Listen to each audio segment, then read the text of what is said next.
कहानी की शुरुआत होती है एक स्कूल से जहां बच्चे आराम से बैठे खाना खा रहे थे। सभी लोग बहुत खुश थे कि तभी अचानक एक लड़की की आंखों में नीली रोशनी चमकने लगी। उसका शरीर भी कपकपाने लगा मानो उसे कोई दौरा पड़ा हो। इसके बाद वो धड़ाम से बेजान सी होकर नीचे गिर पड़ी और जब टीचर्स ने पास जाकर देखा तो उसकी मौत हो चुकी थी। किसी को समझ नहीं आ रहा था कि आखिर उसके साथ हुआ क्या। जल्द ही साइंटिस्ट्स ने टेस्ट करने के बाद पता लगाया कि ये एक वायरस है जो सिर्फ बच्चों में फैलता है। काफी कोशिश करने के बाद भी इसका कोई इलाज ढूंढ पाना नामुमकिन साबित हो रहा था और देखते ही देखते दुनिया भर के 90% बच्चे इस खतरनाक वायरस की चपेट में आ गए, जिन्हें दुनिया के अच्छे से अच्छे डॉक्टर तक बचा न सके। इसके बाद हम अमेरिका के प्रेसिडेंट को देखते हैं, जो भाषण देते हुए बता रहे थे कि उनका बेटा खुद इस वायरस की चपेट में आ चुका है और उन्हें उम्मीद है कि इंसान हमेशा की तरह इस मुसीबत का भी तोड़ जरूर निकाल लेंगे। इसके लिए सीसीडी नाम का एक स्पेशल डिपार्टमेंट भी बनाया गया। खैर, फिर हम रूबी नाम की एक लड़की को देखते हैं, जिसके माँ बाप उसका जन्मदिन मना रहे थे, तोहफे दे रहे थे। वो उसके सामने ऐसे दिखा रहे थे मानो सब कुछ बढ़िया है, लेकिन असलियत में रूबी भी उस वायरस की चपेट में आ चुकी थी।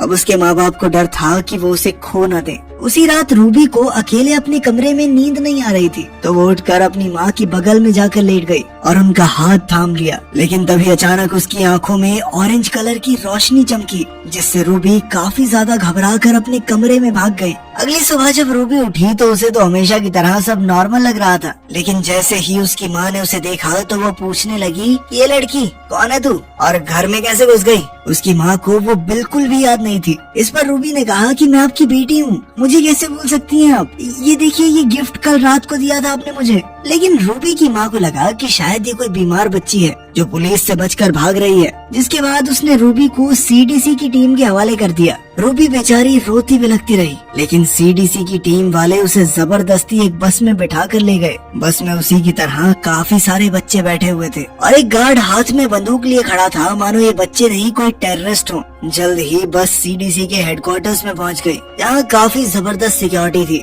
जिसके बाद बच्चों को एक एक करके लाइन में अंदर भेजा गया। लेकिन एक लड़का जब ज्यादा सवाल जवाब करने लगा तो वहाँ मौजूद गार्ड्स ने उसे बुरी तरह पीटा। ये सब देखकर रूबी बहुत ज्यादा घबरा गई। जल्द ही सभी बच्चों को उनके चेकअप के लिए डॉक्टर के पास भेज दिया गया। जब रूबी की बारी आई तो डॉक्टर ने उसे बताया कि ये बीमारी उसके शरीर में एक खास तरह की म्यूटेशन कर रही है। कुछ ऐसा ही बाकी बच्चों के साथ भी हो रहा है। ये म्यूटेशन इतनी ज्यादा थी कि अब उन्हें इंसान कहना भी शायद सही नहीं होगा, क्योंकि डीएनए बदलने से अब सभी बच्चों में अलग अलग करिश्माई शक्तियाँ देखी जा रही थी, जिन्हें अब साइंटिस्ट्स ने अलग अलग कैटेगरीज में डाल दिया है। जिनकी आंखें अपनी शक्तियों का इस्तेमाल करते हुए हरी होती हैं, उन्हें सबसे समझदार और सेफ